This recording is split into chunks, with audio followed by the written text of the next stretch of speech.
We've got a couple of things we're going to look at this morning, including some really beautiful mountain apples, which are flowering down below. But first, let's check in with Alex. He's gone through the freezer and triaged all the meat we have to see what we're going to be pulling out and thawing and what we're going to be cooking this week. Yeah, so we went through the freezer this morning, and a lot of exciting stuff. Look at all that room. A lot of pig. A lot of good pig. So I think we have what looks like a whole ham section of the back of Albert, which was, what, a 300 pound pig? 300 pounder. 300 pig. Whole ham section, bone intact. 2 whole bellies, left and right. 2 whole bellies? Yeah, I think. I think it's, wow. I think it's a half, 1.5 maybe. Okay, I think 1.5. Yeah, 1.5. I think I definitely did 1 bacon, so. Cool. That might have been. And they're big. I mean, they're like probably 3 feet long. We have the turkey carcass, 4 trotters. Are those ham hocks? Yes. Okay, so we have 4 ham, uncured. Uncured. So we need to smoke those. Yep. Baby pig. There is a baby pig in there, isn't there? Baby pig and a pig head that I want to make. I want to get your recipe for head cheese. Head cheese in there. Okay. Ribbon briskets, or the spine section of Albert. I think that's in there. There's a loin roast at about 2 gallons of skin and an entire bag of fat that we're going to make lard in. And Kate just started 2 whole pots of broth. So okay. A lot of good stuff in here. A lot of good fish also, and tons of cassava. About 15 to 20 gallon bags of processed cassava. Lots of it. Okay, cool. Yep. I'm glad we did that then. So yeah. That was productive. Gives you some ideas. Totally. That's a ton of stuff to work with. Meat. Oh yeah. All right, cool. Awesome. Right on. Yep. Exactly. All right, let's go down and check this beautiful mountain apple. Mountain apple, it's kind of like a pear. Mountain apple. Apple's not a really good name for it, but it's a little bit warm here, tropical. Apples like chill, and it's a little hot, so they're not going to be really crisp like they would be somewhere where we have a little bit more, a little bit more altitude, a little more elevation. What's up, guys? But the flowers are incredible. You're not going to believe this. So get ready for something really dynamic. You ready? Check out these are orange Surname cherries. And these are the most astringent of the 3. There's red, dark kind of red, I call them black, and then these kind of lighter pumpkin habanero colored ones. They're sweet, but a little bit astringent. You can see when they get nice and dark color like this, then they're sweeter. Mm.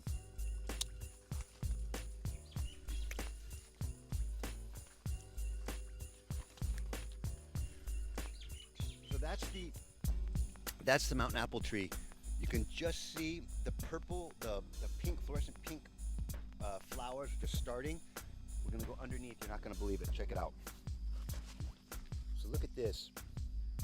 You see that? So those are the flowers, petals just falling down. Look at the color. And when you're ready, let's take a look up and see what we're looking at. Where's this coming from? Check this out. Look at all these flowers. You can see these buds, they open up, flower, and then all these petals fall off, and then they're gonna start to form apples. Let's see if there's any. We had an original flush, which came out before. Here you go.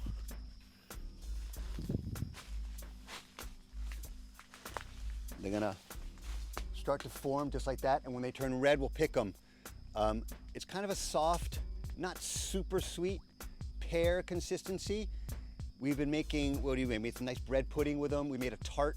You can make pies, but they're unusual. We don't get apples in Hawaii, so we get excited about our mountain apples, and they flush about twice a year, and this is a very heavy flowering, so we're expecting a lot of weight in mountain apples. We'll make some nice chutneys and stuff. Right? And then you can see over here, here's some nice ones. You can see the way they develop. You can see them coming in. Birds are getting to them, but it's okay. We're gonna have, they're just starting. You can see how they start to turn red. We're gonna have a lot more. Here's one that's not bad. Yeah, you can see.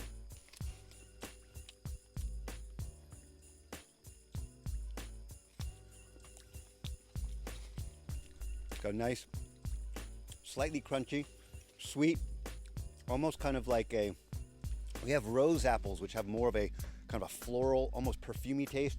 These are very mild compared to that. They have a pit inside. But otherwise, no core. You can eat the whole thing.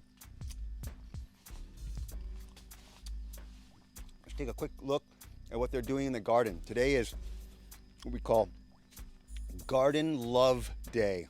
So we're gonna be spreading amendments, prepping beds, giving the garden a little extra love when we do once every 1 to 2 weeks. And let's go check out where they're at. Look at this carpet of pink flowers. It's so dramatic.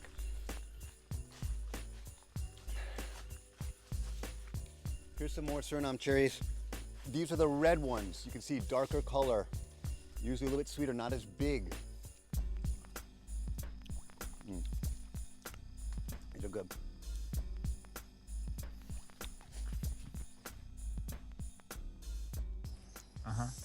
What we have here is this is a sugarcane vinegar that we made. We just let the sugarcane juice ferment and then becomes vinegar over time.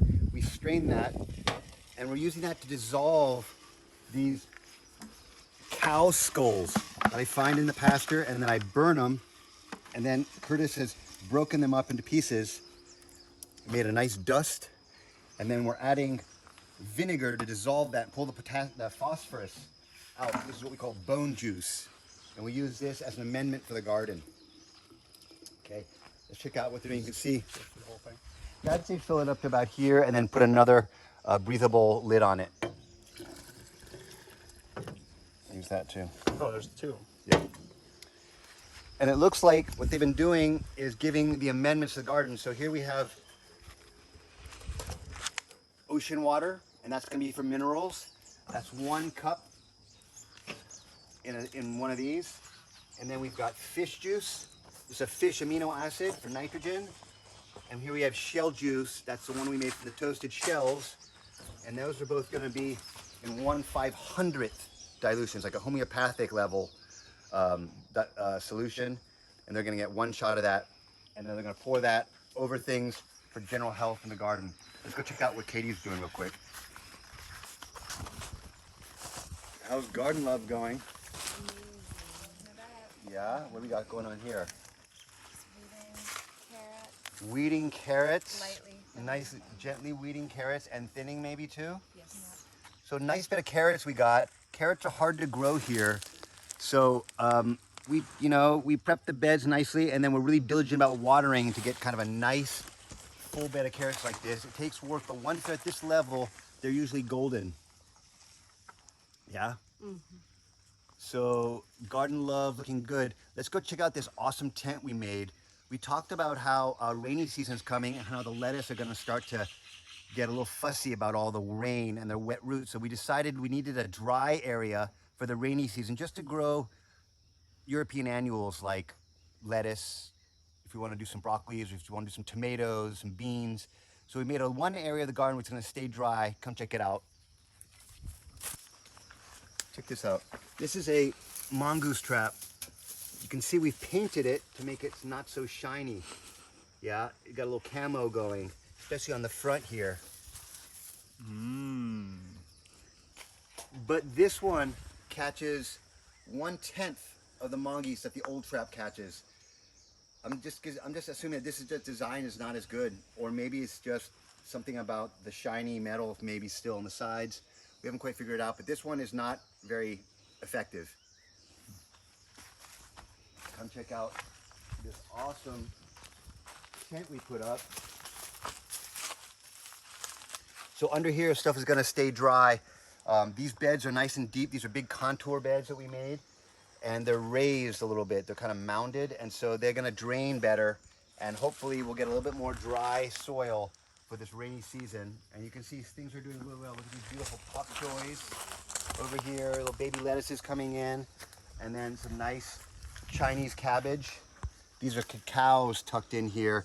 Those are gonna be eventually coming up into this forest system. Let's go check out, wow, look at these nice broccolis, cabbages.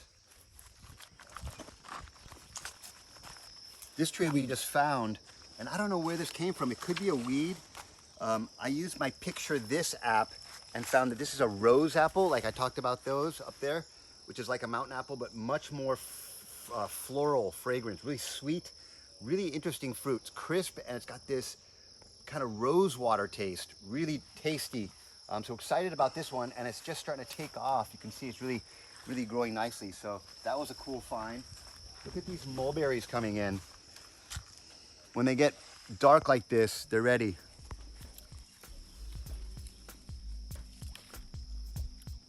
Very good. Lots.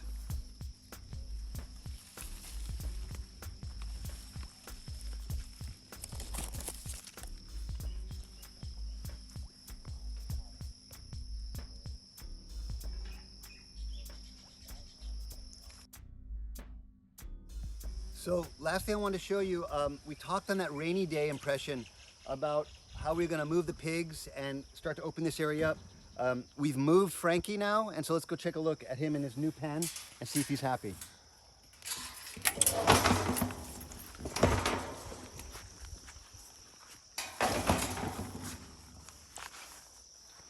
Her horn, we call her Uni because she's got one horn like a unicorn.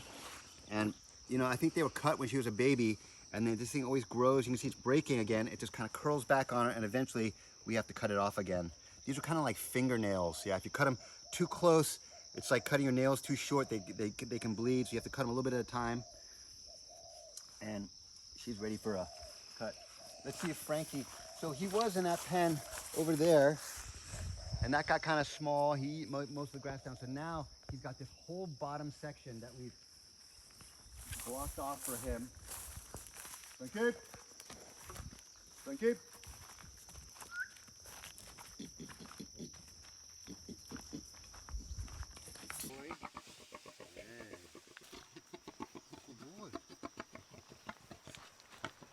Happy pig, yeah. He's got his whole new pen, and he's digging it. Well, let's go up then and just check on Samson. We haven't seen him since we moved him. So this was Samson's shelter here. He had a nice muck. We talked about that in the rainy day video. We've moved him. We pulled this panel out. Took some doing, but with the right food, we were able to bring him up to his new pen. Check it out, it's huge. And that opens up this whole area. So now that we have the pigs there and there, we're gonna open all this up, take all this fencing down, and it's gonna be a campground. Let's check out Samson and see if he's liking his new pen.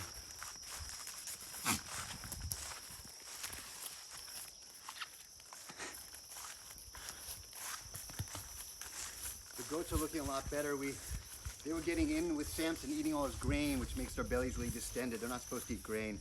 So now that we've separated Samson into his own pen, you can see she's getting back to normal. She's not so gassy. Yeah?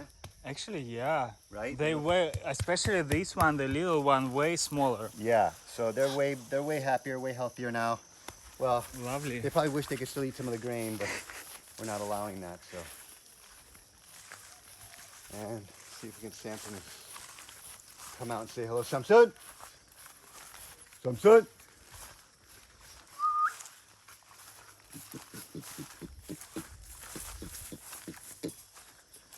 Samson. I see you over there. Come on. Samson. Come on. Come on. Come on. Samson. Boy, they've already been fed. It's hot. They're not social today. Actually, yeah, first time I think they're not so social. Samson. Here he comes. Come say hello. How do you like your new pen? So you can see this area is huge, yeah? It goes all the way, this whole corner. And oh yeah, you're loving it. Hi, buddy. Got a bunch of grain in your head there.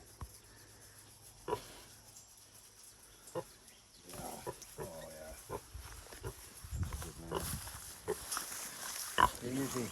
lie down for a scratching. You hear that? Yeah, that's insane. That's his spot.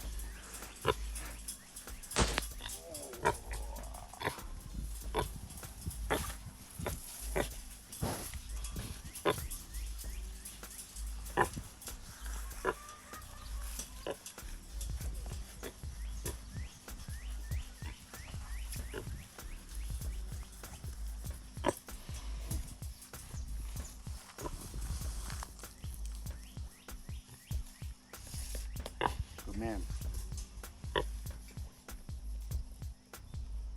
Oh well. Yeah, look at these tusks, huh? Good boy.